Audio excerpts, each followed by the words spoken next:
वो पहला थ्योरम है, किसी भी ग्रुप के अंदर के किसी एलिमेंट के इन्वर्स का इन्वर्स वो एलिमेंट खुद ही होता है। तो ये प्रूव करना बहुत ही सिंपल है, इसे बहुत सिंपल थ्योरम है, लेकिन इसका कम्पिटिटिव एग्जाम में बहुत यूज होता है।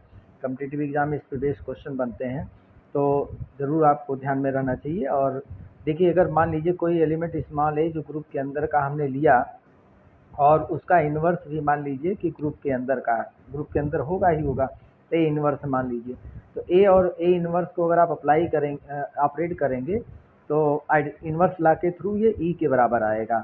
ये इंपॉर्टेंट चीज़ हो गया, समझ लीजिए इक्वेशन 1 हो गया।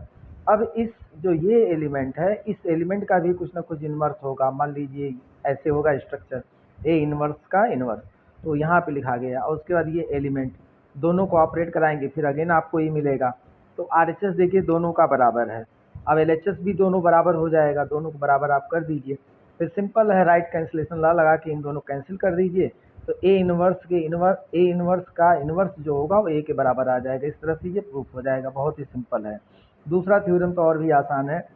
इसमें कहा गया कि ग्रुप के अंदर अगर ए स्क्वायर इक्वल टू ए है, ए स्क्वायर मतलब ये ध्यान रखिएगा ए एस्ट्रिक ए होता है, तो ए स्क्वायर इक्वल टू ए है, तो उस ग्रुप का आइडेंटिटी एलिमेंट ए ही होगा, मतलब आइडेंटिटी एलिमेंट की वैल्यू ए आएगी।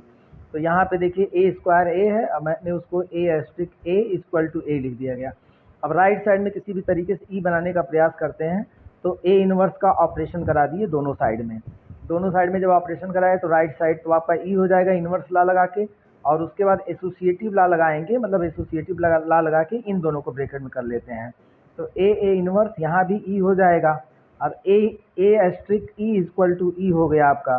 अब ए एस्ट्रिक ई आइडेंटिटी ला लगा के ए हो जाएगा। इस तरह से आइडेंटिटी एलिमेंट की वैल्यू क्या आ गई, ए आ गई, तो प्रूफ हो गया।